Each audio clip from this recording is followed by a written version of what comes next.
Bismillah, mari kita lanjut lagi ya ngaji filsafat kita malam hari ini. Kita masih ada di bulan Februari di tema puasa, meskipun kita agak belanja wawasan tentang puasa menurut beberapa tokoh.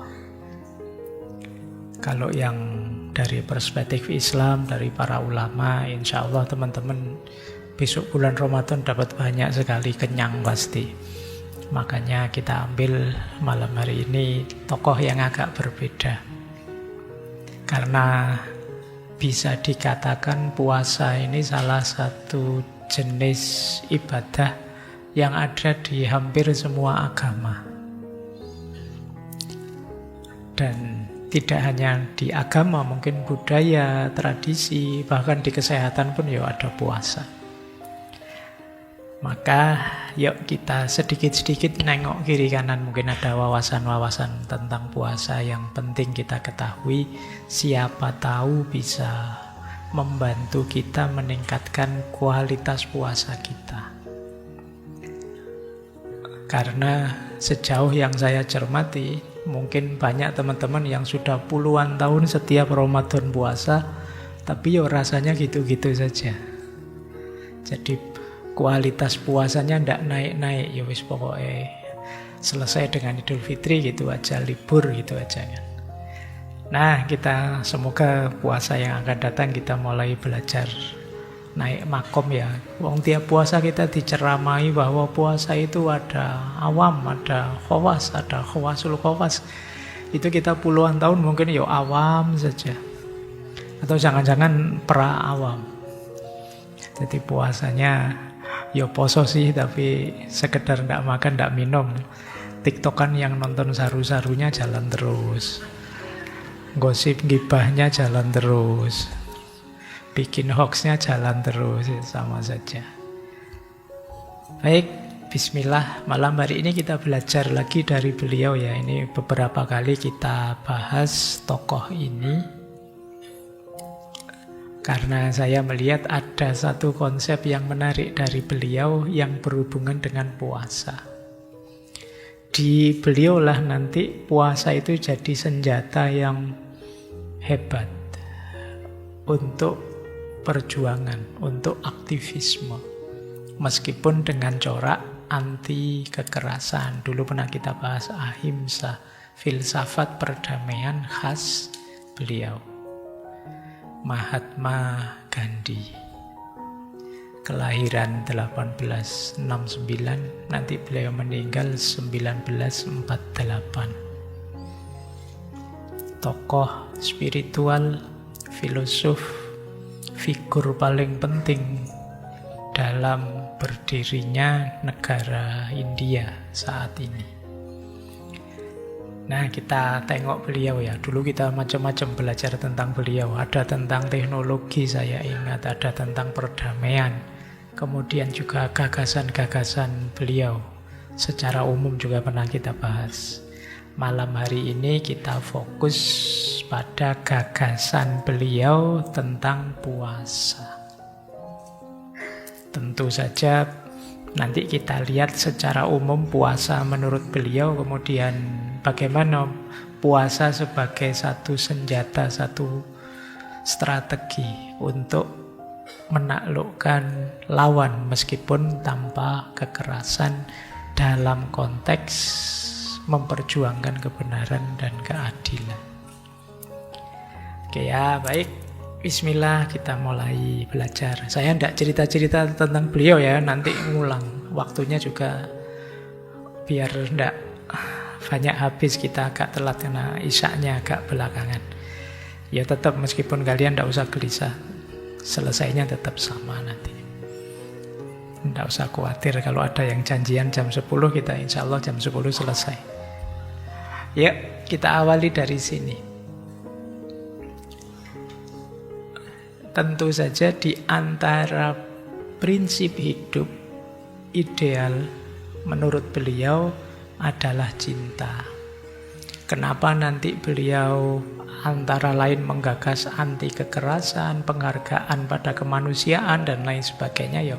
Karena salah satu prinsip hidup dasar dalam gaya hidup beliau itu prinsip cinta. Makanya beliau bilang, where there is love, there is life. Dimanapun ada cinta, di situ ada kehidupan. Nah, kalau sudah ngomong cinta-cinta ini sampean melek sudah.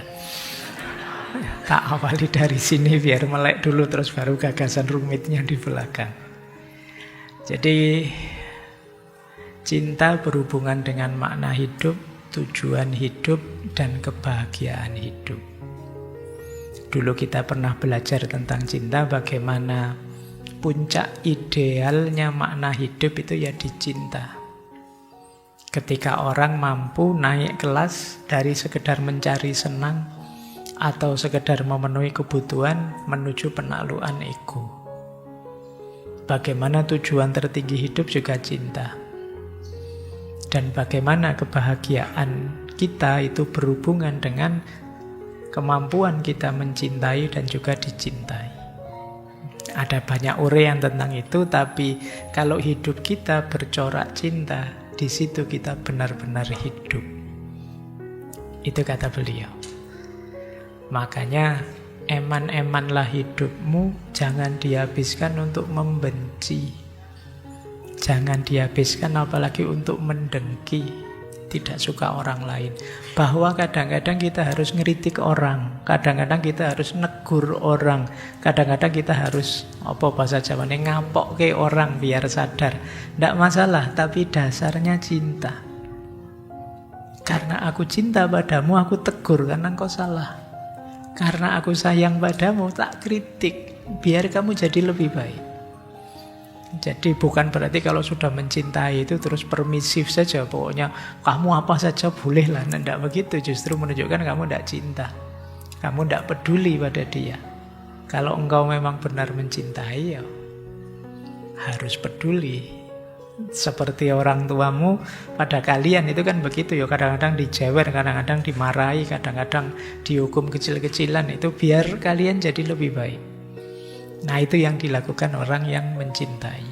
Karena dalam cinta kita menemukan hidup yang sebenarnya. Termasuk Gandhi, beliau anti kekerasan tapi tidak diam saja kalau ada ketidakadilan. Beliau tidak diam saja kalau ada penindasan, anti kemanusiaan, tapi perjuangannya bukan perjuangan yang keras, yang menyiksa, yang membalas dendam, tapi perjuangan yang penuh cinta. Antara lain dengan cara anti kekerasan. Nanti beliau punya argumennya sendiri. Nah, strategi puasa untuk protes, untuk berjuang itu sebenarnya konteks awalnya di sini. Hidup yang dilandasi oleh cinta. Ya, semoga kalian ngaji juga begitu ya. Datang ke sini karena cinta. Bukan pada saya, buat apa? Saya sudah laku. Cinta pada ilmunya.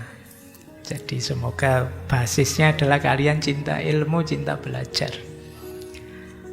Baik, ini basis pertama. Basis kedua,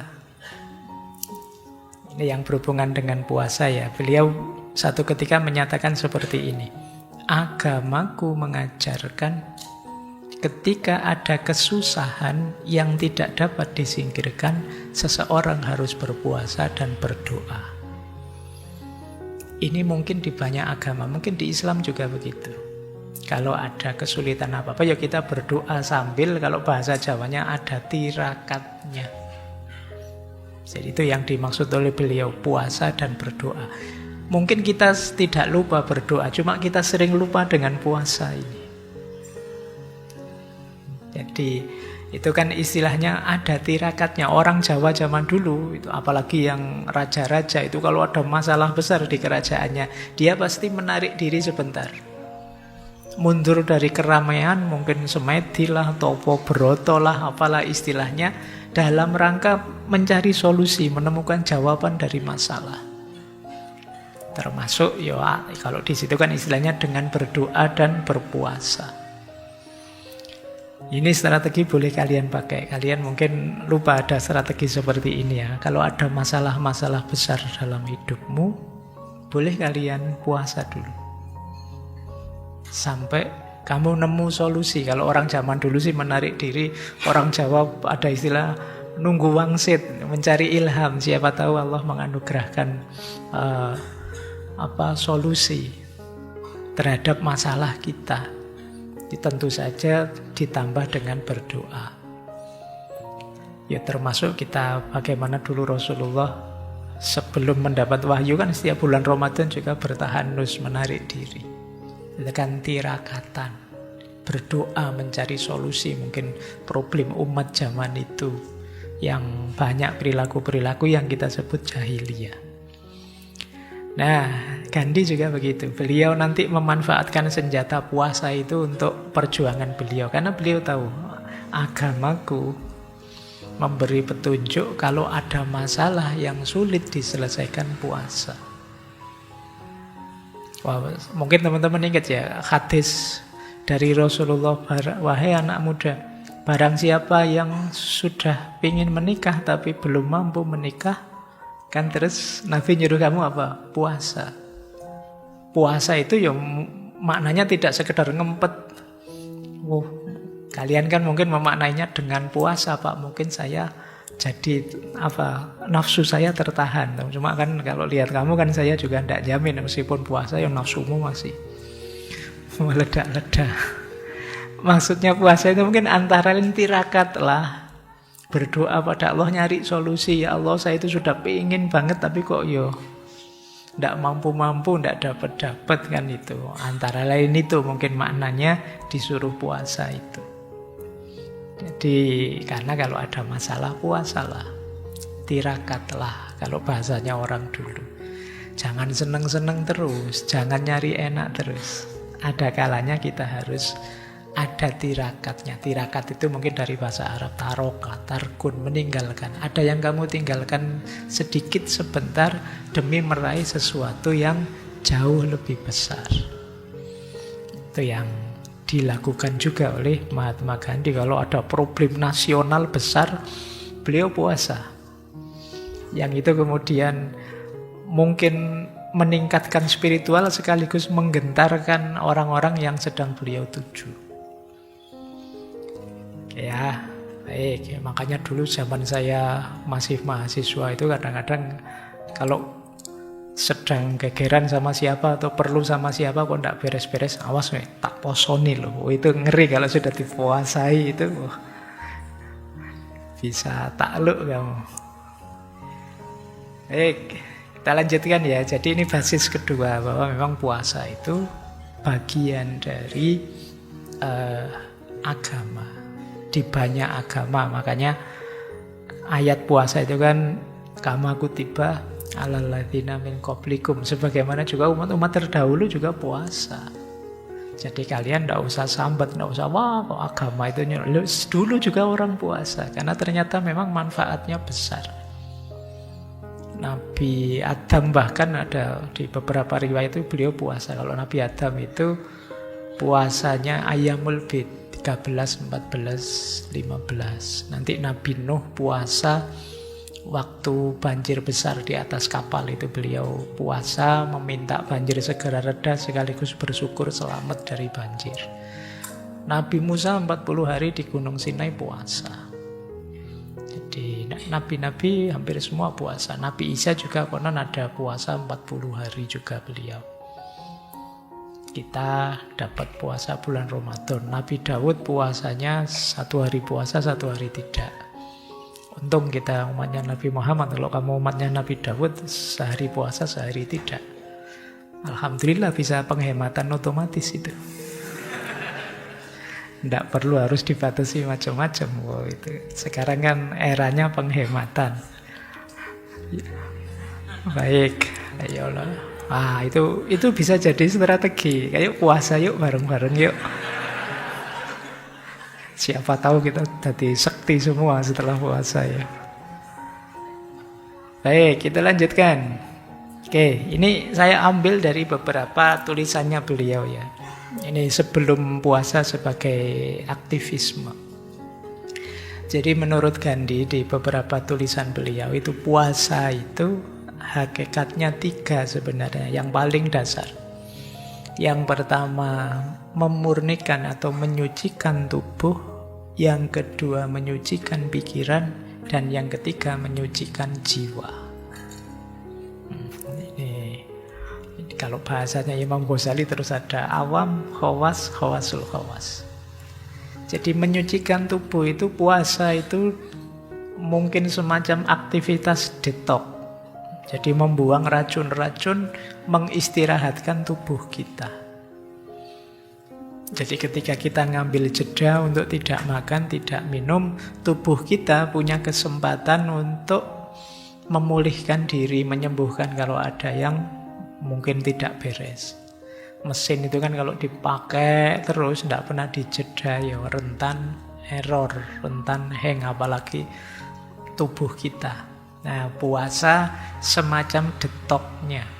Jadi pembersihan dari racun-racun, menyeimbangkan kembali tubuh kita. Ini yang pertama secara fisikal. Yang kedua secara pikiran. Secara pikiran, puasa sebenarnya melatih kita sederhananya mengendalikan diri. Jadi puasa membantu kita mengendalikan pikiran, meminimalisir cemas, gelisah, pikiran negatif, dan lain sebagainya. Jadi dengan puasa, pikiran kita sudah tidak ngaco lagi, tidak kemana-mana melayang. Yang dipikir ya fokus ke diri kita yang sedang lapar, diri kita yang sedang bersih-bersih. Ini fokus kedua, puasa pikiran minggu lalu dijelaskan banyak itu oleh Sangsi. Jadi bagaimana kita dilatih untuk tidak egois, tidak memanjakan pikiran. Bagaimana kita bisa melampaui egoisme pikiran kita sendiri dalam puasa. Itu manfaat kedua. Manfaat ketiganya, hakikat puasa itu pembersihan jiwa. Pembersihan jiwa itu menyadarkan jiwa kita untuk tidak terikat dengan apapun hal-hal duniawi. Puasa menyadarkan kita, selama ini saya sering hidup itu takut nanti makan apa. Ternyata tidak makan juga bisa kok. Ini menenggang keterikatan. Ternyata sulit juga bisa kok saya tidak sadar, ternyata saya tangguh juga. Itu antara lain itu. Atau jiwa kita jadi sadar betapa banyak orang yang kurang mampu, perlu bantuan, dan lain sebagainya. Jadi ini yang disebut memurnikan jiwa. Jadi menurut Gandhi saat kita puasa, tubuh fisik kita dibersihkan, pikiran kita dibersihkan, jiwa kita dibersihkan. Beliau di salah satu tulisan beliau mengucapkan ini, saya tidak tahu teman-teman ada tidak 10 gejala itu. Yang kata Gandhi obatnya puasa. Jadi kata beliau begini, dari pengalaman saya dan pengalaman rekan-rekan saya katakan tanpa ragu, ini pengalaman ya dasarnya, jangan dibantah Pak, di ilmu kedokteran itu ya monggo. Ini pengalaman beliau sama teman-temannya. Jadi kata beliau, puasalah pertama jika Anda sembelit. Kayak paham ya sembelit apa? Jangan-jangan kalian ilmunya kelas tinggi, sembelit nggak tahu. Kalau kamu sudah sembelit, perutmu tidak nyaman sekali, sudah berhari-hari, coba puasa. Jangan-jangan itu karena terlalu penuh sampai sesak di dalam, tidak bisa keluar. Bikin space biar longgar. Yang kedua, jika Anda anemia, lemas, kurang darah. Yang ketiga, jika Anda demam, ngereges. Nah, itu aneh ya. Tapi beliau mengalami sendiri kok. Jadi itu pengalaman beliau dan rekan-rekannya. Kalau demam, coba puasa. Yang keempat, kalau mengalami gangguan pencernaan. Kalau ini mungkin karena perutnya terlalu banyak diisi, akhirnya ada gangguan pencernaan. Yang kelima, jika sakit kepala, pusing. Yang keenam rematik. Yang ketujuh asam urat. Yang kedelapan, nah kalau ini mungkin sudah mulai mental ini, jika Anda gelisah dan marah. Ya, paling tidak kalau marah itu kalian puasa, paling tidak kan tidak kuat ngomong keras-keras, tidak kuat ngamuk-ngamuk, wong lemes lagi puasa. Kemudian jika Anda depresi atau terlalu gembira sampai hilang kontrol puasa, kata beliau, dan Anda akan terhindar dari resep dokter dan obat paten. Ya, ini tips dari beliau. Ini kalau orang Jawa menyebutnya ilmu titen. Ilmu titen itu dasarnya pengalaman. Kalau yang kedokteran mungkin eksperimen, pengujian. Ini pengalaman saja, ya siapa tahu cocok. Kalau beliau dan teman-temannya cocok, ya mungkin situasi tertentu, teman-teman yang punya penyakit tertentu ya tidak bisa universal menggunakan petunjuknya Gandhi ini. Tapi kalau beliau cocok. Ilmu titen itu kan kadang-kadang tidak ada di buku-buku. Kayak kalian bilang kalau di Jawa itu, wah ini hawanya kok agak sumuk gini ya, mungkin mau hujan. Itu kalian cari di buku fisika manapun tidak ada ciri-ciri mau hujan itu sumuk. Ya, cuma memang gejalanya kita sering alami itu. Kalau sudah sumuk seperti level apa gitu, kemungkinan mau hujan. Ini yang orang Jawa ilmu titen. Baik, oke ya. Ini salah satu ilustrasi saja bagaimana puasa itu sesuatu yang penting untuk diri kita. Kalau ini rumus pertama tadi untuk fisik dan mental. Sebelum berjuang, kita lanjutkan. Terus beliau bilang begini, bagi beliau puasa itu adalah bagian dari keberadaan saya. Seperti mata. Oke ya, ini kalimat ini harus hati-hati membacanya. Saya bisa hidup tanpa mata misalnya, sebagaimana saya bisa hidup tanpa puasa. Jika mata berfungsi untuk dunia luar, puasa berfungsi untuk dunia batin. Maksud beliau begini loh, mata kita ini kan sangat penting. Meskipun seandainya kita matanya terbatas atau sakit atau buta, ya kan tetap bisa hidup. Tapi kan dia sangat penting. Jadi hidup minus mata itu kan kita susutnya banyak, kurang banyak sudah. Kita tidak dapat melihat indahnya dunia ini. Ya tetap bisa hidup sih. Sama kayak kita hidup tanpa puasa. Tanpa puasa ya bisa hidup kita. Tapi ada sesuatu yang sangat penting yang hilang. Itu maksudnya quotes ini. Seperti mata, ya kita bisa hidup tanpa mata. Jadi kata beliau seperti halnya kita bisa hidup tanpa puasa. Tapi ada banyak hal penting yang hilang. Nah, jadi kalau mata untuk dunia luar, kalau puasa untuk dunia batin. Hari ini kan sering teman-teman yang Gen Z dituduh, dikritik, wah Gen Z itu lemah, mudah depresi, mudah galau.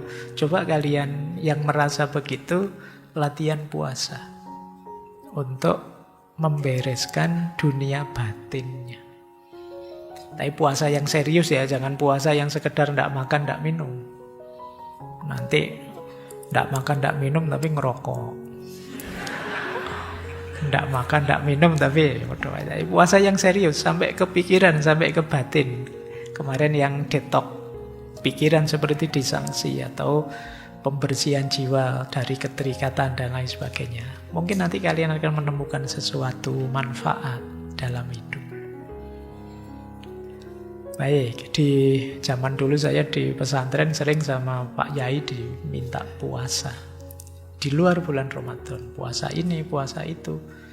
Dalam budaya Jawa ada bahkan istilah puasa macam-macam. Ada poso mute, poso ngalong, poso ngerowot, poso macam-macam. Kalau beliau yang Hindu ada banyak. Orang Hindu itu ada beberapa puasa yang terkenal, misalnya ada Karvachot. Karvachot itu puasanya istri agar suaminya selamat, sehat, sejahtera. nanti ada namanya Ekadasi, puasa di hari ke-11 setiap bulan. Dan masih ada beberapa, ada puasa di waktu Dussehra. Dussehra itu puasa ketika untuk merayakan kemenangannya Rama atas Rahwana. Jadi nanti ada puasanya namanya Dussehra. Baik, jadi puasa sangat penting untuk hidup kita. Sebagaimana mata, meskipun tanpa mata sebenarnya ya kita bisa hidup, tapi kualitas hidup kita jauh. Sebagaimana puasa, tanpa puasa kita bisa hidup, tapi mungkin kualitas hidup kita rendah. Kita lanjutkan, ini masih awal.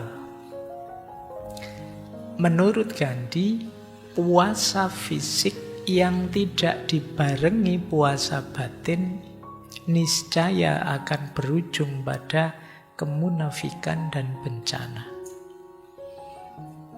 Ini puasa fisik tapi tidak puasa batin, itu kan berarti ada dua kubu dalam diri kita yang tidak sinkron jalannya. Nah, dua orientasi yang tidak sama itu kan seperti munafik. Luarnya kelihatan tirakat tapi dalamnya hura-hura. Nah, itu berarti puasa fisiknya, batinnya tidak puasa. Yo kayak kalian kadang-kadang kan puasa sih tapi itu lemes di atas kasur, akhirnya buka YouTube, buka TikTok yang begitu-begitu, buka itu batinnya tidak puasa. Nanti ngabuburit nunggu buka puasa sambil gibah di pinggir rel kereta misalnya, ya waduh itu batinnya tidak puasa. Jadi batinnya harus puasa biar diri kita tidak, kalau di versi Gandhi kategorinya tidak munafik. Yang satu jalan ke atas, yang satu jalan ke bawah. Kalau bisa ya sinkron. Fisiknya puasa, batinnya puasa, bahkan jiwanya puasa. Menurut beliau dilanjutkan, saya tahu bahwa sikap mental adalah segalanya. Sama seperti doa, mungkin hanya sekedar intonasi mekanis seperti burung. Puasa hanya sekedar siksaan mekanis terhadap daging. Keduanya tidak akan menyentuh jiwa. Jadi puasa kok hanya lahir saja, ndak batinnya ndak ikut. Seperti kalau kita berdoa di mulut saja. Seperti burung yang berkicau. Ndak ada maknanya. Berdoa itu kan kita sedang berkomunikasi, meminta, memohon pada Tuhan.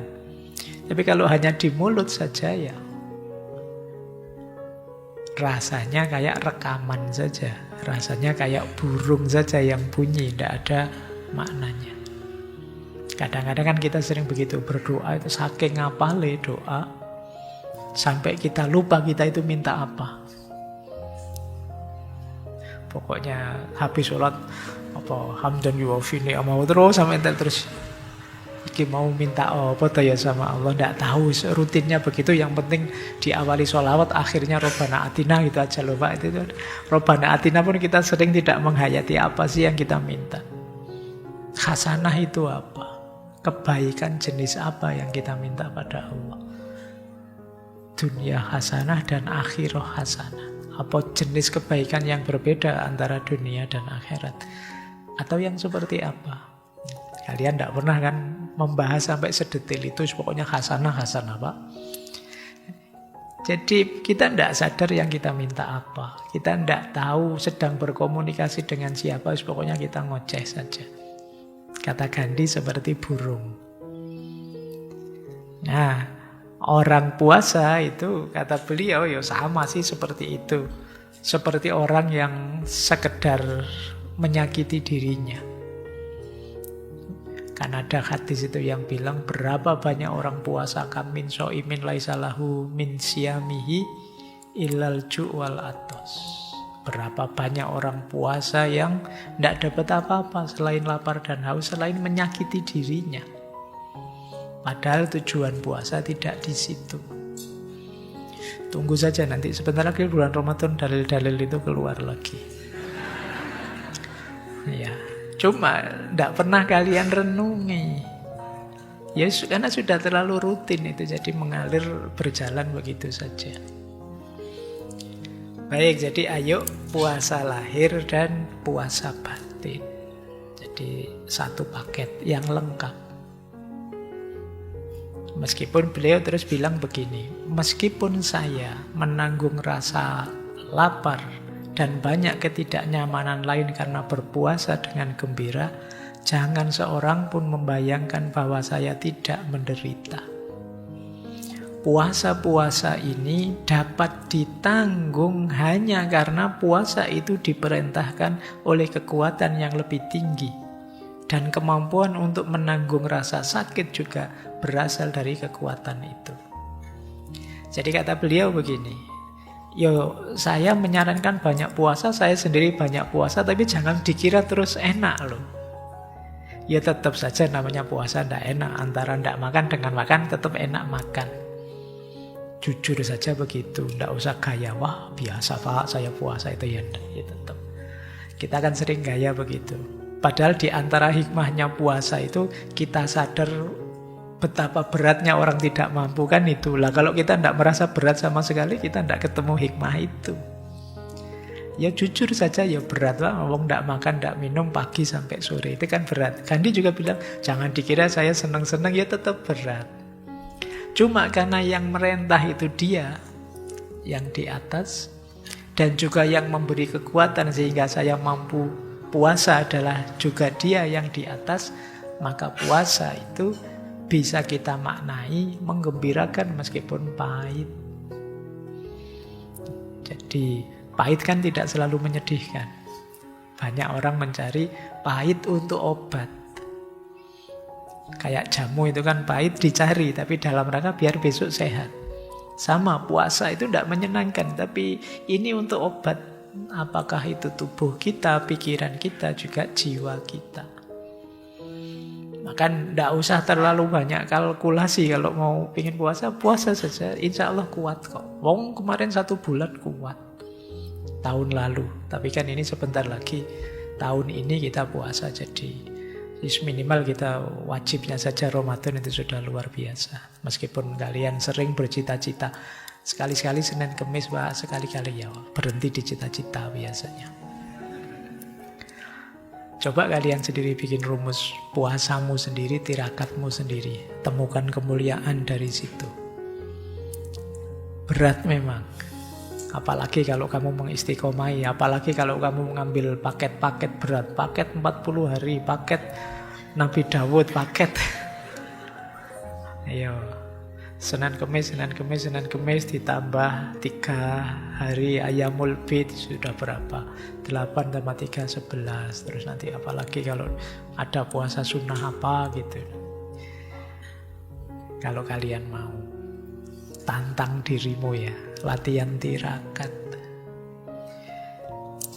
Baik, ya memang berat kata Gandhi, tapi tidak usah khawatir karena yang menyarankan dia yang maha kuasa, maha kuat, dan yang memberi kekuatan juga dia. Maka kita pasti mampu menanggung rasa sakit itu. Oke, ini masih konsep-konsep dasarnya, biar kita sadar dulu apa dan bagaimana puasa. Di salah satu quotes-nya, salah satu tulisan beliau menyebut begini. Puasa itu hanya dapat dilakukan oleh seorang pecinta. Bukan untuk memeras hak-hak, tetapi untuk memperbaikinya. Seperti ketika seorang anak berpuasa untuk seorang ayah yang peminum. Juga puasa saya di Bombay dan kemudian di Bardoli adalah seperti itu. Saya berpuasa untuk memperbaiki katakanlah Jenderal Dyer, yang tidak hanya tidak mencintai saya, tapi juga menganggap dirinya musuh saya. Jadi ini ada Jenderal Dyer, ini Jenderal Inggris, yang itu terkenal sekali di peristiwa namanya pembantaian Amritsar. Ya, pembantaian Amritsar itu saat itu ada unjuk rasa, demo terhadap penjajah sekitar 20 ribuan orang. Karena Jenderal Dyer ini merasa terancam, terus beliau memerintahkan ditembaki saja semua orang demo itu tanpa peringatan. Korbannya 400-an orang tewas, ribuan luka-luka saat itu. Dan itu yang kemudian Gandhi melakukan protes-protes sampai kemudian Jenderal Dyer ini menganggap Gandhi musuh besarnya. Nah, di antara prosesnya Gandhi dengan puasa.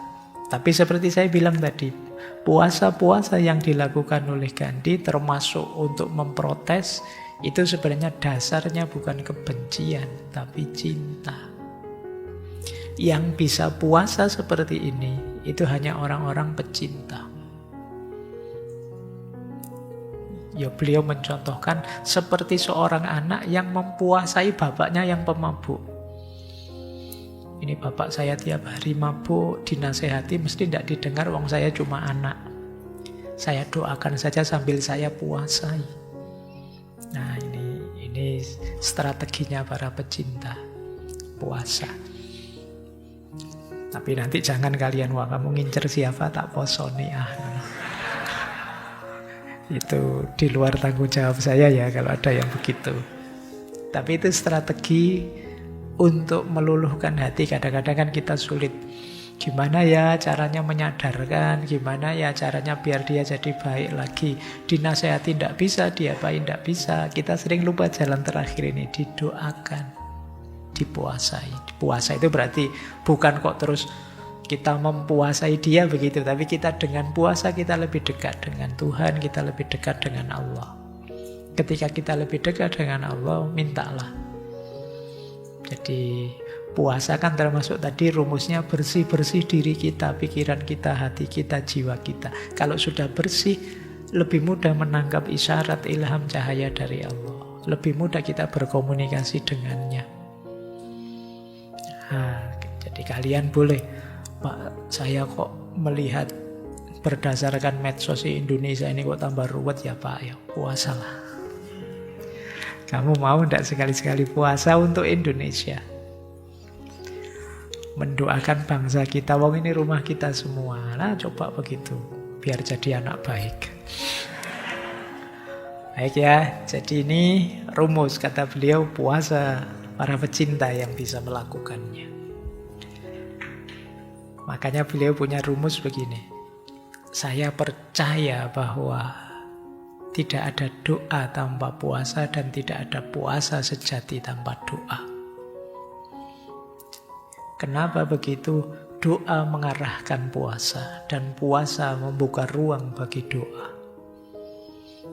Ini berarti puasa itu sebenarnya ihwal pendekatan kita pada Tuhan.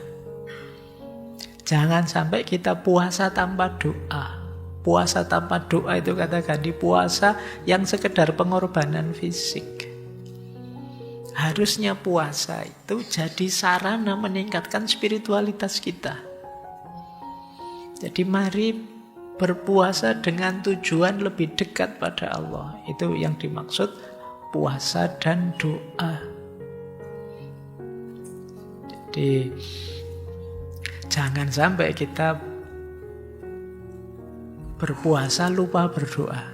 Puasa lupa berdoa itu puasa tapi tidak tahu kenapa kok puasa, tujuannya apa puasa, ini namanya puasa lupa berdoa. Atau berdoa lupa puasa, minta terus tapi tidak mau tirakat, pingin enak terus, pingin nyaman terus, pingin diberi fasilitas terus, tidak mau tirakatan.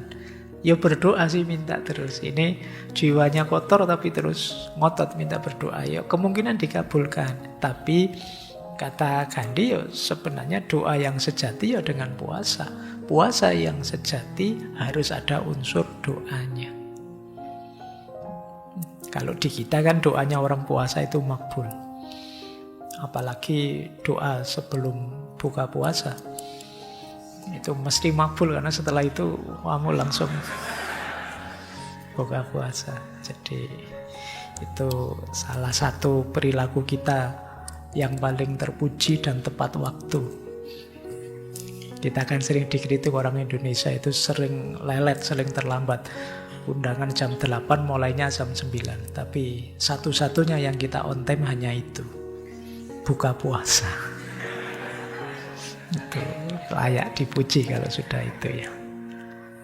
Baik ya, jadi ini hubungannya puasa dengan doa. Jadi puasa itu jangan lupakan unsur doanya. Ya doanya orang puasa makbul, tapi kita sering semangat sekali puasa, unsur doanya hilang, maksudnya lupa dengan Allah. Lupa Allahnya. Lebih fokus ke tidak makan, tidak minumnya.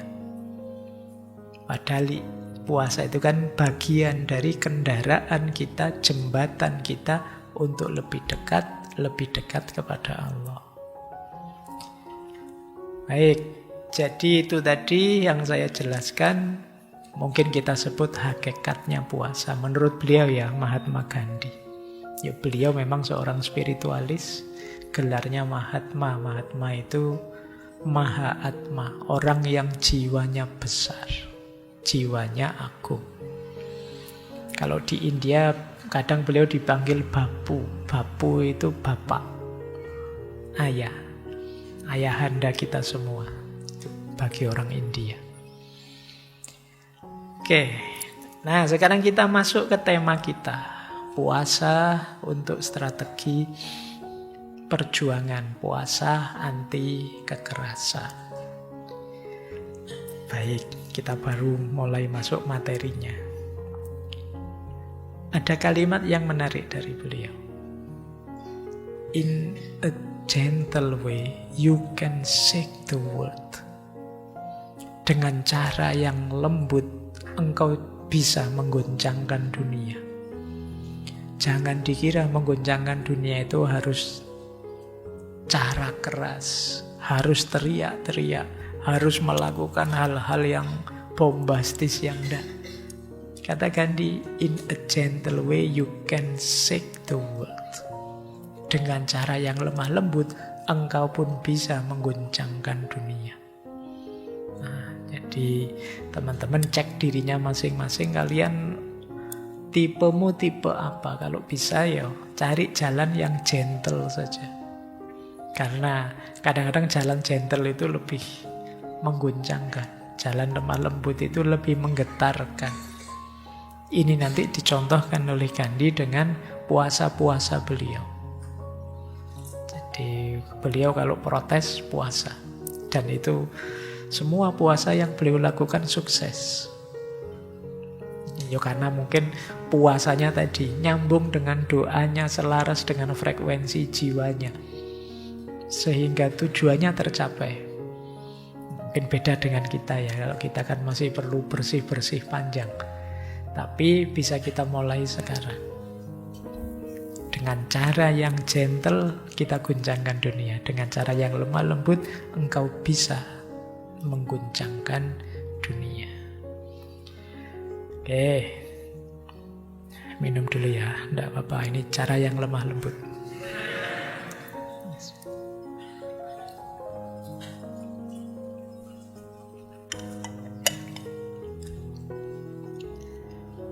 Kita lihat ada beberapa momen puasa beliau yang terkenal. Misalnya tahun 1918 ini beliau puasa protes terhadap perlakuan terhadap para buruh pabrik tekstil di Ahmedabad. Jadi saat itu di sana Inggris dan mungkin para pengusaha pabrik tekstil di sana itu sangat kejam pada para pegawai pabrik tekstil. Yang dipekerjakan ada orang tua, perempuan, anak-anak, dan diperlakukan dengan sangat tidak manusiawi dengan gaji yang sangat kecil. Itu yang membuat kemudian Gandhi protes. Jadi cuma protesnya tidak dengan demo turun ke jalan atau mengganggu-ganggu, tidak. protesnya dengan puasa. Nah, cuma ya puasanya seorang Gandhi itu mengagetkan seluruh India. Akhirnya tuntutannya dituruti. Jadi mulai ada negosiasi-negosiasi baru menaikkan kesejahteraan para buruh. Ya. Terus yang kedua, ini jenis puasa yang berbeda lagi. Kalau tadi kan untuk memprotes penjajah, para pemilik modal, tahun 1922, ini 4 tahun setelah puasa di Ahmedabad, beliau puasa lagi. Jadi beliau puasa karena merasa menyesal. Jadi saat itu ada namanya insiden Sauri dan Saura. Jadi itu ada demo. Jadi Mahatma Gandhi ini mengambil kebijakan non-kooperatif. Tidak mau saya kerjasama dengan penjajah, saya harus berjuang melawan penjajah, tapi caranya anti kekerasan. Antara lain dengan demo-demo. Demo yang tidak keras. Cuma yang namanya massa, begitu turun ke jalan, biasanya terus lepas kontrol. Yang terjadi apa? Bentrokan besar antara demonstran pro kemerdekaan dan polisi. Pembakaran-pembakaran, sampai ceritanya ada 22 polisi yang tewas. Nah, Gandhi sangat menyesalkan. Ini padahal strategi kita itu anti kekerasan, kok bisa sampai begitu? Ya karena memang psikologi massa itu kan begitu. Kalau sudah dalam kerumunan itu kadang pikiran tidak terlalu sehat lagi. Ya kayak kalian lah, kalau sedang ngumpul bareng temanmu, nanti ada lawan jenismu lewat, kamu berani sweet-sweet, tapi sendiri tidak berani kamu. Kamu grogi. Tapi begitu ada temannya, kamu jadi berani. Nah, itu yang terjadi. Dan ini sangat disesali oleh Gandhi. Jadi beliau terus puasa untuk memprotes kelompoknya sendiri. Jadi kok mau kalian melakukan itu? Jadi akhirnya gerakan pro kemerdekaan yang non kooperasi tadi dipending sementara oleh Gandhi. Beliau puasa untuk menunjukkan saya menyesal. Bukan mau saya seperti itu. Jadi cuma situasi memang tidak terkendali. Jadi beliau tetap ingin menegaskan ahimsanya. Tetap harus tanpa kekerasan. Nanti ada alasannya sendiri. Nah, kemudian 10 tahun kemudian beliau puasa lagi, 1932. Saat ini beliau puasa menentang diskriminasi terhadap kasta Dalit. Kasta Dalit ini sebenarnya di luar kasta, dianggap paling rendah. Kalau orang Hindu kan ada 4 kasta, orang menyebutnya, kalau di tradisi Hindu disebutnya Varna. Varna itu ada Brahmana, Ksatria, Waisya, dan Sudra. Nah, di luar 4 kasta ini paling rendah orang menyebutnya kasta Dalit. Nah, Gandhi kemudian melihat ada diskriminasi terhadap kasta Dalit ini. Beliau tidak setuju dengan model diskriminasi ini. Bahwa ada kasta dimaknai profesional, oke. Makna profesional itu maksudnya, ya yang Brahmana jadilah Brahmana yang baik, yang Ksatria jadilah Ksatria yang baik, yang Waisya jadi Waisya yang baik, yang Sudra jadi Sudra yang baik. Itu make sense bagi Gandhi. Jangan campur lebih rusak. Nanti kita ini misalnya pekerja sih bukan Brahmana, tapi kalau kita gaya kayak Brahmana bisa ngaco. Yang Brahmana ya jadi Brahmana saja yang baik. Kita yang pekerja jadi pekerja yang baik. Itu sebenarnya orientasinya kasta ke situ. Tapi kemudian penerjemahannya jadi hierarkis tinggi rendah. Yang sini merasa lebih tinggi, yang situ dianggap lebih rendah. Dari orientasi fungsi geser ke orientasi hierarki. Termasuk ada yang tidak tersentuh namanya kasta Dalit, yang sering didiskriminasi, ditindas. Nah, tahun 1932 Gandhi memprotes diskriminasi, penindasan pada kasta Dalit ini. Beliau menyebut kasta Dalit itu Harijan. Harijan itu anak-anak Tuhan. Jadi meskipun oleh orang dianggap kasta paling rendah, oleh Gandhi disebut anak-anak Tuhan. Dan dari situ nanti setelah 6 hari puasa, akhirnya disepakati Pakta dari Puna yang di situ terus memberi hak bahkan pada orang-orang Dalit ini untuk pemilihan dan juga perwakilan dalam pemerintah. Jadi ini beliau puasa. Jadi macam-macam puasa beliau. Kalau sedang punya keinginan, punya perjuangan, beliau mengiringinya dengan puasa. Kemudian protes juga beliau 43. Kalau ini sudah perjuangan melawan Inggris sudah. Itu ada namanya Quit India Movement. Ini gerakan mengusir Inggris. Beliau juga puasa selama 21 hari beliau puasa. Jadi ditambah 9 sudah Ramadan 1 bulan. Tapi ini puasa juga beliau. 47 beliau puasa lagi. Kalau ini agak ngeri. Era ketika terjadi pemisahan India-Pakistan. Jadi orang-orang karena gegeran terus tidak bisa rukun, akhirnya yang Hindu dan Sikh tinggal di India, yang Muslim pindah ke Pakistan. Dan ini terus terjadi banyak sekali konflik kekerasan. Dulu saya pernah nonton film yang judulnya Train to Pakistan. Wow, itu memang ngeri anunya ya. Cuma ya film ada dramatisasi. Tapi peristiwa era itu memang berdarah-darah. Jadi konflik yang keras sekali antara Muslim dan Hindu. Nah, di situ kemudian Gandhi mendeklar, saya akan puasa dan tidak akan berbuka sampai kalian berdamai. Nah, karena yang melakukan puasa ini seorang Gandhi, pada akhirnya terus bisa reda kerusuhan itu. Meskipun masih rentan pecah. Sampai tahun 48 masih banyak terjadi konflik gegeran antara Muslim dan Hindu. Kemudian Gandhi mendeklarasi untuk puasa lagi sampai kalian benar-benar damai.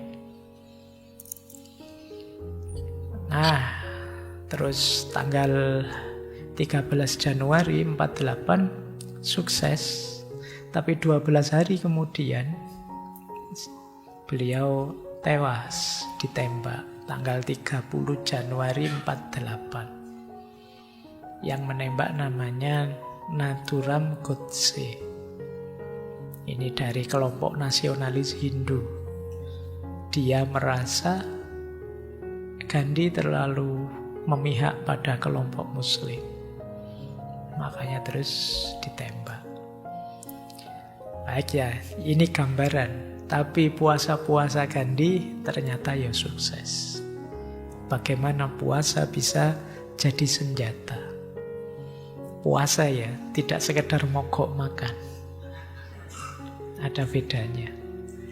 Jadi kalau itu puasa, ada unsur spiritual mentalnya. Tidak sekedar berhenti makan. Baik, kita lanjutkan. Kita lihat ya, kenapa beliau lebih memilih strategi puasa yang tanpa kekerasan.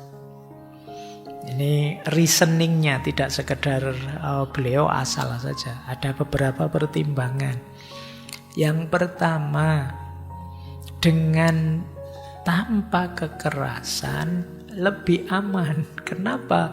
Karena diakui atau tidak, kekuatan kolonial Inggris jauh lebih powerful.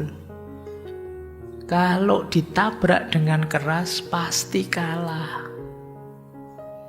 Jadi kalau diserbu misalnya dengan kekerasan, kita pasti kalah dan ada alasan bagi pihak Inggris untuk menghabisi, membantai mereka. Tapi kalau strateginya puasa lebih aman. Kalau hanya puasa dan duduk-duduk saja protesnya, itu ya sulit Inggris bertindak. Kalau dia macam-macam sama yang sedang duduk-duduk puasa, dia bisa diserang oleh dunia internasional. Jadi maka lebih milih puasa. Kalau diserang ya kalah tetap. Itu loh. Ya kayak kita kan zaman dulu berjuang mati-matian pakai bambu runcing ya. Tapi ya kalah kita. Karena ya kalah powerful, persenjataan dan lain sebagainya. Maka Gandhi dari titik ini mungkin lebih cerdas.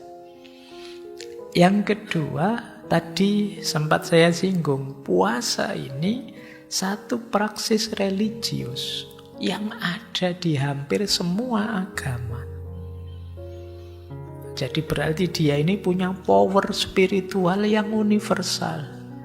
Dengan puasa ini lebih gampang menyatukan orang. Sesuai tradisi religius masing-masing. Jadi karena semua agama ada, di semua agama puasa itu dianggap sesuatu yang mulia, ini strategi puasa ini bisa mempersatukan. Jadi membuat kompak. Ini alasan kedua. Alasan ketiga, puasa itu bisa menyentuh hati. Bisa menggugah kesadaran publik. Kalau kalian puasa bareng-bareng orang banyak, misalnya 1000 orang puasa bareng-bareng meskipun diam duduk, oh kalau hari ini mesti viral. Zaman itu ya mesti masuk TV, diketahui dunia internasional, di mana-mana orang sadar, kemudian oh ada yang harus diperjuangkan. Jadi itu strategi ketiga untuk menggugah kesadaran publik. Yang keempat, menurut beliau, kenapa harus anti kekerasan? Ya karena kekerasan itu bersiklus, berputar. Kita itu kadang salah, tapi kalau kita dimaki orang, ya rasanya pengen bales miso. Kenapa? Kekerasan itu biasanya bersiklus. Jadi tidak kok ini orang jahat terus harus kita basmi begitu disuami selesai, enggak. Ini mesti nanti dia pengen balas lagi. Kalau dia punya power, dia akan fight back lagi. Dan seterusnya. Maka lebih aman jalur anti kekerasan. Menurut beliau, tindakan kekerasan itu apapun tujuannya pasti destruktif. Kalau sudah destruktif akan ada siklusnya. Jangan lupa dalam tradisi Hindu kan ada namanya karma, hukum kausalitas tindakan. Proses kekerasan ya akan membuahkan kekerasan. Kalau sejak prosesnya negatif, ya hasilnya pasti juga negatif. Jadi ini 4 alasan kenapa kemudian Gandhi memilih strategi puasa akan lebih efektif. Dan memang buktinya kan efektif, sukses. Kemudian India merdeka, meskipun kemudian pecah. Jadi India, Pakistan. Jadi ini alasan beliau. Makanya beliau bilang, kata beliau begini, saya menolak kekerasan karena ketika kekerasan terlihat membawa kebaikan, kebaikan itu mungkin hanya bersifat sementara. Sedangkan kejahatan yang ditimbulkannya sifatnya permanen. Kita ambil contoh ya. Misalnya revolusi yang berdarah-darah misalnya untuk menggulingkan pemerintahan yang dianggap tiran atau pemerintahan yang despotik, mungkin ada kebaikannya karena pemimpinnya yang tiran tadi berhasil disingkirkan. Tapi biasanya setelah pemimpin tiran ini tersingkir, terus ada konflik baru. Siapa yang harus ganti? Kadang si tiran ini kemudian menggalang kekuatan lagi untuk fight back, untuk kembali ke kursi kekuasaannya. Terus perlu ada pemimpin baru yang lebih otoriter. Kalau di Karl Marx itu kan setelah kaum proletar menang itu mesti nanti ada namanya diktatoriat proletar. Orang proletar yang kemarin tertindas, begitu dia dapat kekuasaan, dia akan jauh lebih menindas. Nah, yo lama-lama dia sadar. Tapi awalnya mesti ada itu. Itu sebenarnya yang oleh Gandhi disebut siklus kekerasan. Kemarin saya diinjak-injak, saya punya kekuasaan, ganti saya yang menginjak-injak. Itu yang terjadi. Jadi maka beliau akhirnya yang terjadi apa? Ketidakstabilan politik yang terus-menerus. Itu contoh pertama. Contoh kedua misalnya, kita bayangkan ada rezim yang diktator, menindas dengan kekerasan. Tapi dia tidak sadar kalau dia menindas dengan kekerasan, pasti lama-lama rakyatnya tidak tahan. Kalau sudah tidak tahan, dia pasti akan berontak. Dan dampaknya akan lebih fatal. Jadi melakukan kekerasan, dia akan panen kekerasan juga. Itu sudah siklusnya, hukum karmanya. Atau kalau kita ingin balas dendam, kalau kita disakiti orang kan kita marahnya luar biasa. Awas kapan-kapan tak balas. Begitu kita balas kan, apa mau kita setara dengan sakit saya kalau bisa lebih, Pak. Begitu kita ingin lebih yang sana, saya cuma gitu, kamu mukulnya gitu. Coba saya balas lagi gitu. Terus akhirnya tidak ada selesainya. Itu kayak kalian waktu kecil pukul-pukulan itu loh. Itu kan ingin balas-membalas tidak ada ujungnya. Itu yang disebut siklus kekerasan, kata Gandhi. Jadi di antara sunatullahnya hidup itu kalau kita menanam kekerasan, panen kekerasan. Kita menanam kelembutan, panennya kelembutan. Kalau tidak ingin panen kekerasan, ayo kita awali dengan kelembutan.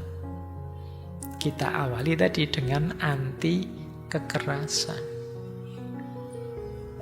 Jadi inilah alasan-alasan beliau kenapa kemudian lebih memilih anti kekerasan. Kalau kita pakai kekerasan, mungkin saja sih kita menang. Mungkin saja sih ada kebaikannya, tapi biasanya sifatnya sementara. Efek buruknya itu bisa permanen. Nah, ini mungkin jadi pertimbangan kita ya kan. Dalam sejarah Indonesia banyak peristiwa-peristiwa yang mungkin memilukan, memprihatinkan. Yang itu berawal dari kekerasan, kemudian menyebar, kemudian berulang. Itu yang membuat beliau bilang saya menolak kekerasan karena ketika kekerasan terlihat membawa kebaikan, kebaikan itu hanya bersifat sementara, sedangkan kejahatan yang ditimbulkannya sifatnya permanen. Lanjut. Meskipun begitu, Gandhi juga wanti-wanti, hati-hati. Seperti semua lembaga manusia, puasa dapat digunakan secara sah maupun tidak sah. Maksud beliau apa? Tadi kan kita contohnya yang baik-baik. Wah, saya ingin mencapai target itu terus saya puasa. Itu kan kalau pas target itu positif, alhamdulillah. Gimana kalau targetmu negatif? Pak, saya suka dengan pasangannya teman saya itu, Pak, tak puasainya ya. Nah, ini kan negatif. Jadi katakan sebagaimana semua lembaga manusia itu pasti ada yang ke arah positif atau ke arah negatif. Meskipun kata Gandhi, namun sebagai senjata yang hebat dalam gudang senjata satyagraha. Satyagraha itu salah satu ideologinya beliau, jalan kebenaran, puasa tidak dapat ditinggalkan karena kemungkinan penyalahgunaannya. Jadi maksud beliau begini, ya pasti saja ada kelemahannya, ada titik negatifnya, misalnya kayak tadi kalian pakai itu hal yang negatif. Tapi ya tidak karena itu terus kalau gitu tidak usah puasa-puasaan lah, tidak begitu. Jadi ya mari kita pastikan ini digunakan untuk hal yang positif, tidak untuk hal yang negatif. Jangan karena ada kemungkinan 1-2 diselewengkan kemudian tidak kita pakai sama sekali. Itu sama kayak, Pak saya tidak mau main medsos karena medsos sekarang isinya banyak rusaknya. Ya kalau ada rusaknya kan ya memang di antara efeknya itu. Tapi kan kita bisa pakai medsos tapi menghindari yang rusak-rusak.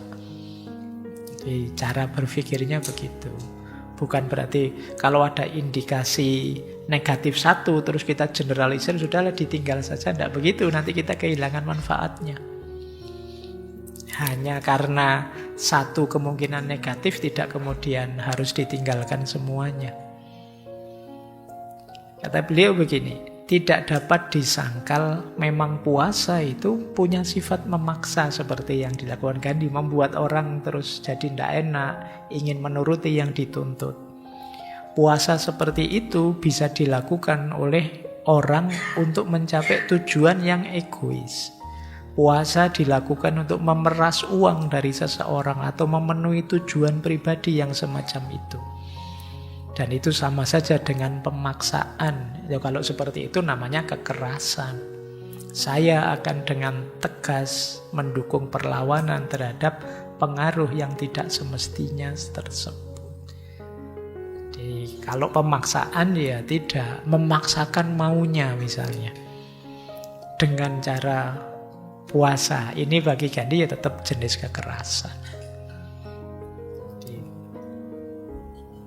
Meskipun begitu, puasanya jangan ditinggalkan. Saya tahu senjata puasa tidak bisa digunakan dengan mudah. Senjata ini bisa dengan mudah menimbulkan kekerasan kecuali jika digunakan oleh orang yang ahli dalam bidang ini.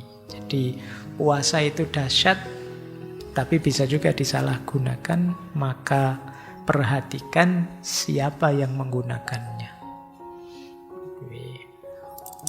Misalnya, wah Ramadan saja tidak pernah puasa, sekarang tiba-tiba puasa untuk memprotes apa gitu. Itu kualitas dirinya, kualitas orangnya. Kenapa sih kalau Gandhi puasa semua orang gentar kemudian patuh pada tuntutannya? Karena Gandhinya. Kualifikasi beliau. Orang sadar seperti apa beliau. Kalau kita kan misalnya ada orang yang kita hormati marah, itu kan kita tidak enaknya luar biasa. Jadi orang yang kita sungkani, orang yang kita hargai ternyata kemudian tidak berkenan, itu kan kita jadi tidak enak. Kenapa bisa begitu? Ya karena memang orangnya mulia. Itulah tadi kenapa ya prasyarat penting orangnya dulu, siapa dulu. Dia harus beres dulu. Baik, jadi itu beberapa gambaran tentang bagaimana kita mengambil strategi puasa yang itu jenisnya anti kekerasan untuk mewujudkan tujuan-tujuan keinginan kita. Ya kalau untuk tujuan-tujuan politik sosial yang besar ya bisa secara publik dengan banyak orang lain. Tapi kalau untuk kita sendiri, tujuan-tujuan individu tapi yang baik ya bisa saja kita lakukan. Tadi saya sebut semacam tirakat dan lain sebagainya. Jangan lupa dasarnya tetap tadi ya cinta pada manusia dan kemanusiaan. Karena memang yang dilakukan Gandhi ya memang tidak untuk dirinya. Beliau sudah selesai dengan dirinya. Itulah kenapa beliau dikenal sebagai Mahatma, orang yang jiwanya besar. Sayangnya kata beliau begini, a coward is incapable of exhibiting love. It is the prerogative of the brave. Orang yang pengecut itu tidak bisa menampakkan cinta. Cinta itu hak prerogatifnya orang-orang yang berani. Kenapa begitu? Karena dalam cinta, orang tidak lagi menghitung apa keuntungannya, apa yang aku dapat, apa yang aku peroleh, kesenangan atau kebahagiaan apa yang aku raih dengan cinta ini. Tapi orang yang benar mencintai, itu yang jadi pertimbangannya adalah yang dia cintai. Kalau dia mencintai negaranya, ya dia mencari yang terbaik untuk negaranya, untuk bangsanya. Kalau dia mencintai sesamanya, ya dia memikirkan yang terbaik untuk sesamanya. Dan yang seperti ini tidak mungkin dilakukan oleh para pengecut. Hanya pemberani yang bisa mencintai. Hari ini kita ketemu banyak orang yang asik sekali dalam membenci, asik sekali dalam mencaci. Ya itu memang makomnya mereka. Kalau versinya Gandhi, hanya para pemberani yang berani mencintai. Seperti saya bilang tadi ya, mencintai bukan berarti mengabaikan, bukan berarti membiarkan saja kejelekan di yang dicintai, tapi tujuan hidup dia satu-satunya adalah kebaikan yang dicintai. Dan ini memang berat. Saya tidak tahu kalian mampu apa tidak. Ya, latihan ya. Kenapa saya minta latihan? Karena hidup ini perlu cinta, perlu pengorbanan. Kalau kalian tidak mau berkorban sama sekali, kalian hanya memanjakan egomu saja, sulit kalian mencapai hal-hal besar dalam hidup. Hal besar itu biasanya bisa kalian capai dengan mau berkorban. Entah itu korban waktu, korban biaya, korban tenaga, tanpa harus memperhitungkan saya dapat apa, saya untung apa. Bayangkan beliau yang sudah susah payah berjuang bertahun-tahun dari puasa ke puasa, pada akhirnya hanya diakhiri hidupnya oleh seorang Qudsi. Tapi nama beliau sampai hari ini masih berkibar. Masih dikaji orang, dipelajari orang, diambil manfaat dari ilmunya. Ya, tergantung pilihanmu, kalian mau ada yang di atas apa di bawah, mau jadi the coward apa the brave, orang-orang yang berani. Oke, kita lanjutkan ya, ini yang hubungannya dengan anti kekerasan tadi. Terus, ini yang sering kita lupakan. To believe in something and not to live it is dishonest. Kita sering jadi orang yang tidak jujur. Karena bagi Gandhi, mempercayai sesuatu tapi tidak menghidupkannya, itu berarti orang yang tidak jujur. Kalian percaya bahwa cinta itu agung, luar biasa. Kalian percaya bahwa sesama manusia itu sama-sama levelnya setara. Tapi kok kita tidak bisa menghidupkannya, sebenarnya kitalah. Kalau bahasa tadi dishonest atau orang munafik tadi. Kita percaya bahwa kita harus saling menghargai, kita harus saling toleran, kita harus menerima keragaman dan lain sebagainya. Itu bagian dari kepercayaan kita. Tapi not to live it. Kita tidak bisa menghidupkannya. Kita maunya konflik saja, maunya tawuran saja. Berarti kita dishonest, kita bagian dari orang yang munafik. Saya percaya Pak bahwa keragaman hidup ini adalah sunnatullah, kehendaknya Allah. Tapi kok tidak bisa hidup rukun, tidak bisa menerima perbedaan, berarti kita dishonest, kita tidak jujur, kita munafik. Katanya percaya keragaman, tapi ada orang yang berbeda diamuk, dimarahi, direndah-rendahkan. Makanya tadi Gandhi begitu semangat membela kaum Dalit tadi. Karena beliau konsekuen dengan kepercayaan beliau bahwa semua manusia bersaudara. Maka kalau ada penindasan, diskriminasi dari manusia ke manusia yang lain harus dilawan. Kenapa? Karena kepercayaan saya semua manusia itu bersaudara. Kalau kita diam saja itulah dishonest. Ketidakjujuran, kemunafikan. Nah, kita akan sering nuduh orang, oh kamu dasar munafik. Jangan-jangan kita sendiri yang munafik. Kita sendiri yang tidak konsisten, tidak konsekuen dengan apa yang kita percayai, apa yang selama ini kita yakini. Oke, kita lanjutkan ya. Masih kuatkah? Kelihatannya ini termasuk materi-materi ideal yang ya semoga bisa kita jalankan. 50%-nya alhamdulillah. Lanjut ya. Nah, ini menarik, saya terjemahkan saja lah, kalau bahasa Inggris kalian agak ruming. Kata beliau begini, engkau mungkin tidak tahu apa hasil dari tindakanmu. Namun kalau engkau tidak melakukan apapun, ya tidak akan ada hasil apapun. Oh, ini sindiran yang makjeleb ya untuk kita.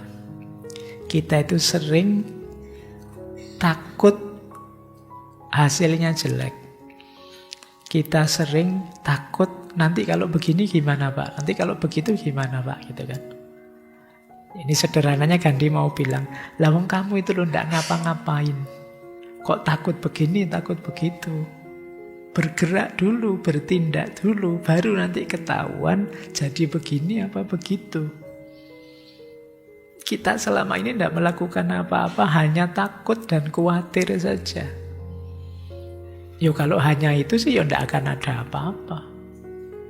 Jadi kita sering mengkhawatirkan masa depan, tapi kita tidak melakukan apa-apa di masa kini. Loh kalau kita tidak melakukan apa-apa, tidak usah khawatir apa-apa, tidak ada apa-apa di masa depan. Wong kamu tidak melakukan apa-apa. Baru kalau kalian sudah melakukan ini, melakukan itu, Pak nanti bisa sukses, bisa gagal, baru kamu bisa begitu. Tapi kalau tidak melakukan apa-apa, loh, ngapain kamu khawatir? Wong kamu tidak ngapa-ngapain. Jadi, wong kamu tidak ikhtiar apapun. Yo, wong kamu tidak daftar kuliah kok takut DO, takut tidak lulus. Kan sederhananya itu. Baru kalau kamu sudah daftar, kamu boleh Pak, nanti kalau saya tidak lulus gimana? Oh iya, ya wajar. Wong kamu tidak daftar kok bilangnya takut tidak lulus, takut DO. Kita sering begitu, mengkhawatirkan sesuatu yang kita sendiri tidak melakukan proses apa-apa untuk menuju ke sana. Bisa tidak ya Pak, saya nanti membahagiakan istri saya? Saya bilang begitu. Lalu sekarang istrinya saja tidak ada. Betul. Kamu rancang seperti apapun ya ndak tahu, wong yo calonnya belum ada, apa-apanya belum ada.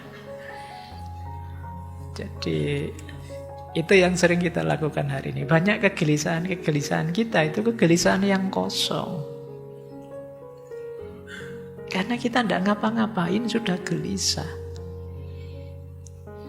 Ya, kalau kita sudah ibadah baru mikir, diterima enggak ya ibadah saya oleh Allah, kan begitu. Kamu enggak ngapa-ngapain, besok masuk surga apa neraka ya Pak saya? Karena ya enggak ngapa-ngapain.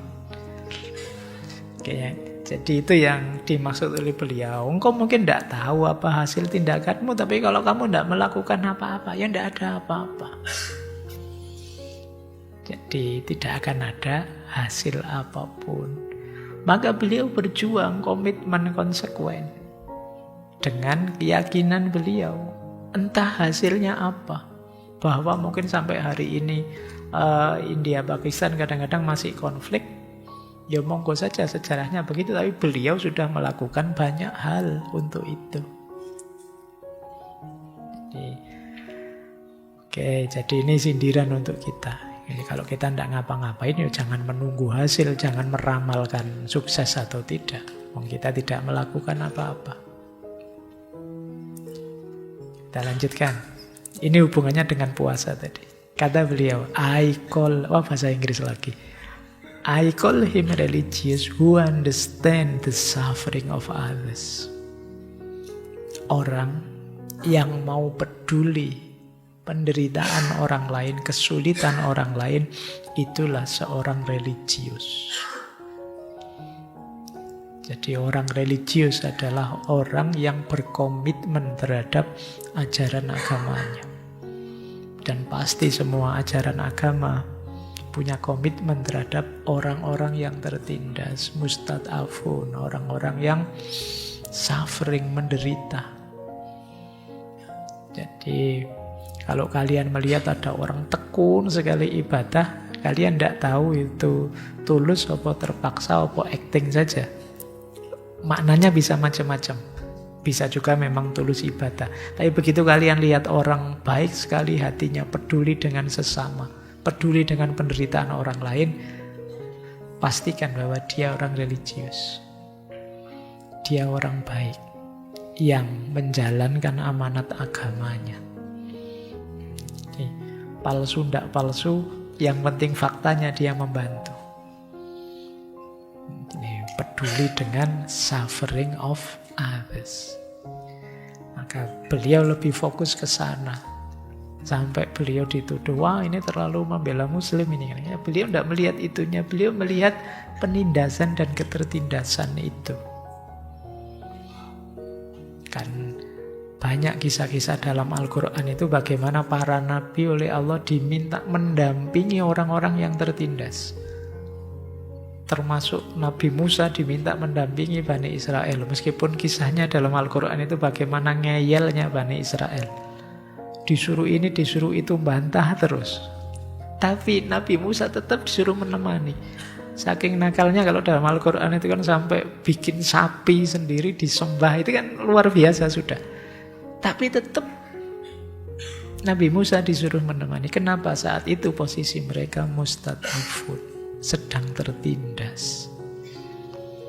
Nah, jadi agama sangat peduli dengan orang-orang yang tertindas. Suffering of others. Akan luar biasa kalau kesibukan kita dalam beragama antara lain ini.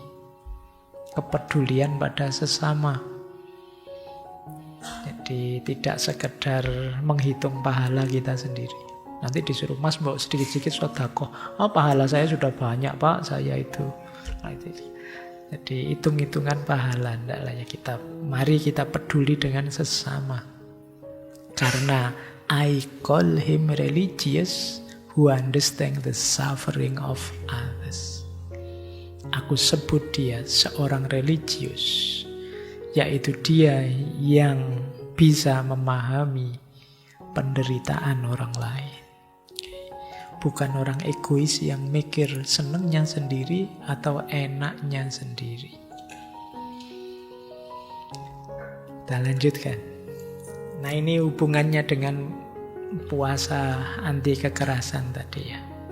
Apa sih yang membuat puasanya Gandhi bisa sukses? Antara lain dari kegigihan beliau, ketekunan beliau.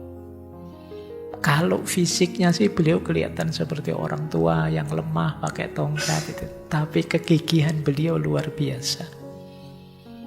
Itulah kenapa beliau menyatakan kekuatan tidak datang dari kapasitas fisik. Kekuatan datang dari kemauan yang gigih. Jadilah orang yang tekun. Jadilah orang yang gigih, kalian akan berhasil. Dalam hal apapun. Jadi kita itu tergantung apa yang kita biasakan untuk diri kita. Tekunlah di hal apapun, kalian akan sukses. Baik, ini waktunya ya. Saya lanjutkan. Ini mungkin jika sindiran untuk kita ya. Anda hanya dapat membangunkan orang jika dia benar-benar tertidur. Tetapi usaha yang Anda lakukan tidak akan memberikan pengaruh apapun jika dia hanya pura-pura tidur. Ngerti maksudnya ya? Misalnya gini, ketika tadi saya ngomong, kalian harus peduli sesama dong. Perhatikan orang-orang menderita di sekelilingmu gitu kan. Ini sebenarnya tidak baru. Sejak dulu kalian juga tahu kalau membantu orang tertindas itu sesuatu yang mulia. Tapi kenapa kok kalian masih belum menjalankannya? Kalian pura-pura tidak tahu. Kalau ketemu orang pura-pura seperti ini, dibangunkan seperti apapun ya tidak efektif. Kenapa? Wong sudah bangun. Orang itu kalau tidur bisa dibangunkan. Kalau pura-pura tidur tidak bisa dia dibangunkan. Wong dia sudah bangun sebenarnya. Kalau lupa diingatkan. Tapi kalau pura-pura lupa, gunanya apa diingatkan? Dia sudah ingat cuma tidak mau saja menjalankan. Nah, kita sering posisinya orang yang pura-pura lupa dan pura-pura tidur tadi. Bukan berarti kita tidak tahu teori-teori yang baik, kebenarannya yang mana, sesuainya yang mana. Kita tahu. Cuma kita masih enggan melakukannya. Jadi diceramai siapapun, jawabannya wis tahu. Sudah pernah, sudah ngerti Pak. Tidak ada yang baru Pak yang disampaikan. Ini tidak masalah baru atau tidak baru. Yang sudah kalian jalankan yang mana? Yang sudah kalian hidupkan yang mana? Ini nanti kembali ke kutipan awal tadi. Orang yang sudah tahu mana baik, mana buruk, tapi tidak menghidupkannya, dishonest. Orang yang tidak jujur, orang yang munafik. Nah, ini mulai ngeri ya sampai sini. Wah, saya termasuk ini mungkin. Kalau kata dulu kita belajar filosof dari Brazil, Paulo Freire, beliau kan mengkategori kesadarannya orang itu ada 3. Ada magis, ada naif, ada kritis. Magis itu yang hanya ikut-ikutan saja. Tidak tahu ada masalah apa, pokoknya yang lain ke utara, saya ke utara, yang lain ke selatan, saya ke selatan. Kalau yang viral ini ya saya ikut ini, teman-teman kok maki-maki tokoh itu saya ikut-ikut maki-maki. Ini kesadaran magis. Ada kesadaran naif. Kesadaran naif itu sudah tahu itu jelek, sudah tahu itu baik, tapi tidak diimplementasikan. Jadi ini orang naif namanya, sadar masalah tapi tidak mau mencari solusinya. Banyak di antara kita yang masih berkategori naif. Koleksi pengetahuan kita itu bisa berbuku-buku di kepala kita, tapi yang jalan kualitas hidup kita kok tidak meningkat-meningkat ya karena kita tidak menghidupkannya. Jadi kita seperti orang yang pura-pura tidur. Pura-pura tidur itu metode membangunkan apapun tidak akan bangun. Kalau orang tidur beneran, itu bisa. Metode tertentu bisa dia bangun. Tapi orang pura-pura tidur, wong dia pura-pura, dipukuli pun dia pura-pura masih tidur. Jadi semoga teman-teman tidak termasuk kategori orang yang pura-pura tidur. Tertidur beneran maklum lah, mungkin karena banyak kesibukan lupa itu maksudnya. Tapi sebenarnya ingat sih, sebenarnya tahu sih, tapi males saja, enggan saja melakukan. Nah ini pura-pura tidur. Jadi kata Gandhi, usaha yang Anda lakukan tidak akan memberikan pengaruh apapun jika hanya pura-pura tidur. Ditambahi lagi, ditegaskan lagi dengan kalimat ini. Kata beliau, tidak ada hal yang lebih menyedihkan dalam hidup saya selain melihat kerasnya hati orang-orang terpelajar. Sudah pura-pura tidur, ngeyele luar biasa. Ilmunya banyak sih, tapi manfaatnya untuk masyarakat tidak banyak. Kadang-kadang hanya nambah masalah saja. Orang pintar itu harusnya problem solver. Tapi banyak orang pintar yang part of the problem. Bagian dari masalah. Lebih ngeri lagi banyak orang pintar yang troublemaker. Bikin masalah saja. dunia tentram-tentram, dia bikin konsep, bikin teori, bikin pernyataan, terus jadi ruwet, jadi kacau. Nah, Gandhi juga capek saya lihat orang-orang pinter itu. Ngeyelnya luar biasa. Karena dia pinter, salah pun dia bisa nyari argumen agar tetap benar. Karena dia pinter, dia bisa punya 1001 dalih, 1001 alasan untuk keburukan yang sedang dia lakukan. Dan itu, kata Gandhi, tidak ada yang lebih menyedihkan dalam hidup saya selain melihat kerasnya hati orang-orang terpelajar, orang-orang pinter. Ya tapi kalian tenang sajalah, kali ini kan tidak termasuk itu. Ya, jadi kalau yang ini kalian bisa. Alhamdulillah saya tidak kok Pak. Maksudnya bukan tidak keras hati, tidak pinternya. Saya tidak termasuk itu. Oke, masih ada waktu satu lagi. Ini kalau kalian kuat ya, yang tidak kuat latihan. Kata beliau, setiap kali bangun pagi, kalau berani buat tekad seperti ini. Aku tidak takut siapapun di bumi. Aku hanya takut kepada Tuhan. Aku tidak akan menaruh dendam kepada siapapun. Aku tidak akan tunduk pada ketidakadilan dari siapapun. Aku akan menaklukkan ketidakbenaran dengan kebenaran. Dan dalam melawan ketidakbenaran, aku akan menanggung semua penderitaan. Jadi kalau tiap pagi kita declare ini, kita akan jadi orang yang the brave tadi, orang-orang pemberani. Aku tidak takut pada siapapun di bumi, apapun dan siapapun di bumi levelnya hanya makhluk, ciptaan Allah, dan kita semua setara.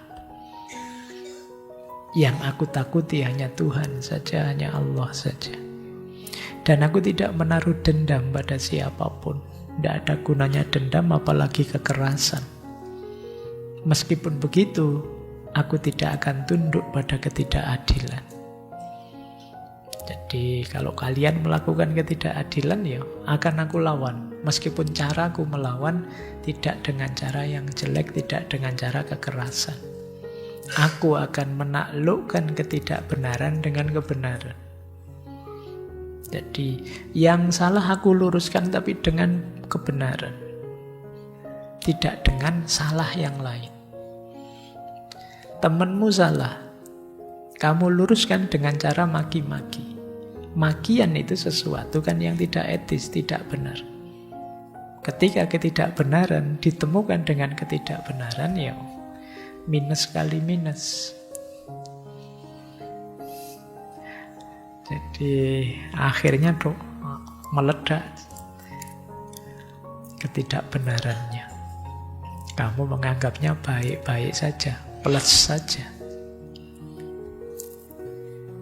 Dan dalam melawan ketidakbenaran, aku siap menanggung semua penderitaan. Mungkin pahit, mungkin berat, tapi ya itulah resikonya melawan ketidakbenaran. Itulah kenapa beliau itu meskipun kecil, profilnya kurus, kelihatan lemah, tapi dayanya luar biasa. Dengan puasanya saja, tidak ada yang bisa melawan beliau. Semua tuntutan beliau dipenuhi. Karena apa? Satyagraha. Beliau ada di jalan kebenaran. Itu yang membuat beliau powerful. Tapi kalau kita menuju kebenaran dengan jalan yang tidak benar, ya sebenarnya kita sedang melemahkan kebenaran itu sendiri. Baik ya, saya kira itu ya teman-teman untuk malam hari ini. Puasa anti kekerasan versi beliau. Jadi mungkin ada banyak pelajaran yang kita ambil malam hari ini. Semoga kita bisa latihan tadi. Mungkin 1 bulan ke depan kan kita puasa. Mari kita puasa yang lebih hakiki, pembersihan jasmani, pikiran, dan juga jiwa kita. Sehingga frekuensi kita jadi frekuensi yang menggetarkan. Sebagaimana Mahatma Gandhi, orang yang jiwanya besar, jiwanya agung.